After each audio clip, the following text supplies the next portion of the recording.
விஷ்ணு சஹஸ்ரநாமம். இன்று ஒரு திருநாமம். 116ஆம் திருநாமம். பகுஷிரசே நமக.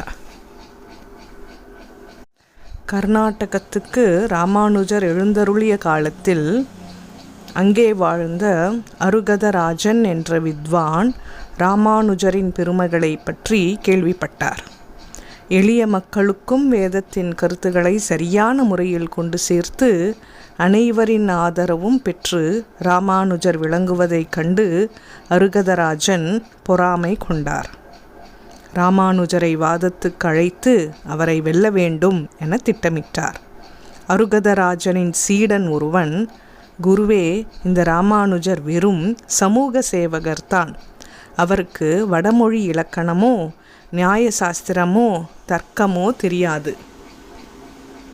அவருடன் முதலியாண்டான், நடாதூர் ஆழ்வான் போன்ற சீடர்கள் இருக்கிறார்கள். அவர்கள்தான் இந்த சாஸ்திரங்களை எல்லாம் கற்றவர்கள். எனவே அந்த சீடர்களை ராமானுஜரிடமிருந்து அப்புறப்படுத்திவிட்டால் நாம் அவரை எளிதாக வாதம் செய்து வென்றுவிடலாம் என்றான். அதனால் மேலும் உற்சாகம் அடைந்த அருகதராஜன் ராமானுஜரை வாதப்போருக்கு அழைக்குமாறு தன் சீடர்களை அனுப்பி வைத்தார். தொண்டனூர் ஏரிக்கரையில் எழுந்தருளியிருந்த ராமானுஜரிடம் வந்த அருகதராஜனின் சீடர்கள் வாதப்போருக்கு அழைப்பு விடுத்தபோது, நான் ஒரு துறவி. வேத நெறிக்கு எதிரானவர்களான அருகதராஜன் போன்றவர்களை நான் கண்ணால் கூட பார்க்கலாகாது. எனவே என் சீடரான நடாதூர் ஆழ்வானை அனுப்பி வைக்கிறேன். அவரோடு வாதம் செய்யட்டும். நடாதூர் ஆழ்வான் தோற்றால் நான் தோற்றதாகவே ஒப்புக்கொள்கிறேன் என்றார் ராமானுஜர். அவர்கள் நடாதூர் ஆழ்வானை அழைத்து கொண்டு அருகதராஜனிடம் வந்தார்கள்.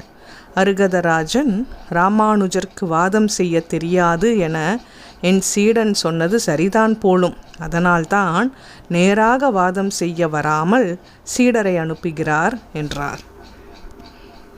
அதை கேட்டு வெகுண்ட நடாதூர் ஆழ்வான், எங்கள் குருவான ராமானுஜரே உங்களுடன் நேரில் வாதம் செய்வதற்கு நான் ஏற்பாடு செய்கிறேன் என்று சொல்லிவிட்டு தொண்டனூருக்கு வந்தார். நடந்தவற்றை ராமானுஜரிடம் தெரிவித்தார். ராமானுஜர், அப்படியானால் ஒரு திரையை கட்டிவிடுங்கள். அதன் ஒரு புறத்தில் நானும் மறுபுறத்தில் அருகதராஜனும் அமர்ந்து முகம் பார்த்து கொள்ளாமல் வாதம் செய்கிறோம் என்று கூறினார். தனது 1000 சீடர்களுடன் தொண்டனூருக்கு வந்தார் அருகதராஜன். ராமானுஜர் தன் சீடர்கள் அனைவரையும் அவ்விடத்திலிருந்து நகர்ந்து செல்ல சொன்னார்.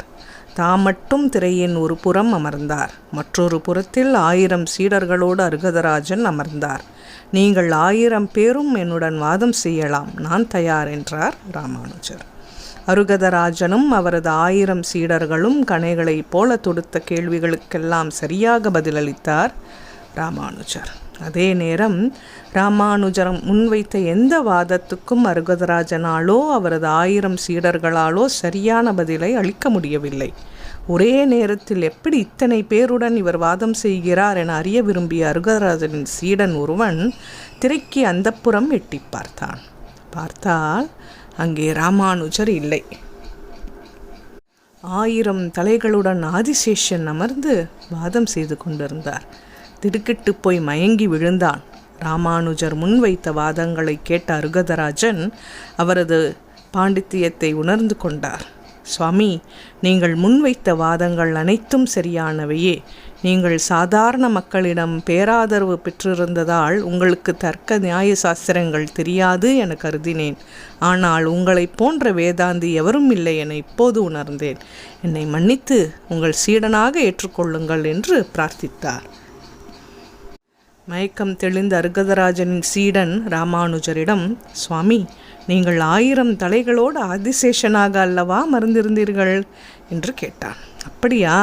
உன் கண்களுக்கு வேண்டுமானால் 1000 தலைகள் தெரிந்திருக்கலாம் என வினயத்துடன் சொன்ன ராமானுஜர், அப்படி தெரிந்திருந்தால் அது எண்ணிறந்த தலைகளை உடையவனான எம்பெருமானின் அருள் என்றார். என்ன சொல்கிறீர்கள் என்று கேட்டார் அருகதராஜன். எம்பெருமானை அளவிலடங்காத தலைகளை உடையவன் பகுஷிரா என்று போற்றுகிறார்கள். இங்கு தலை என்பது சிந்திக்கும் ஆற்றலை குறிக்கிறது. அதாவது எண்ணிறந்த மனிதர்களால் எவ்வளவு சிந்திக்க முடியுமோ அவை அனைத்தையும் விட அதிகமாக சிந்திக்க வல்ல ஆற்றலை உடையவன் எம்பெருமான் என்பதை தான் எண்ணிறந்த தலைகளை உடையவன் என்று கூறுகிறார்கள்.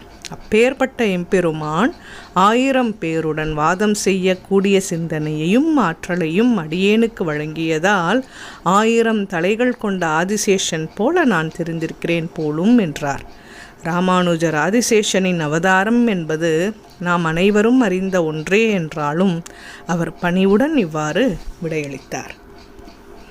ராமானுஜர் சொன்னது போல எண்ணிறந்த மனிதர்களின் சிந்திக்கும் திறனை காட்டிலும் அதிக திறனை கொண்டவராக விளங்கும் திருமால் பகுஷிரா என்று அழைக்கப்படுகிறார். பகுஷிரா என்றால் பல தலைகளை உடையவன் என்று பொருள். அதுவே சஹஸ்ரநாமத்தின் 116வது திருநாமம். பகுஷிரசே நமக என தினமும் சொல்லி வரும் அன்பர்களுக்கு நன்றாக சிந்திக்கும் ஆற்றலை திருமால் அருள்வார். ஓம் நமோ நாராயணாய. சர்வம் ஸ்ரீகிருஷ்ணார்ப்பணம்.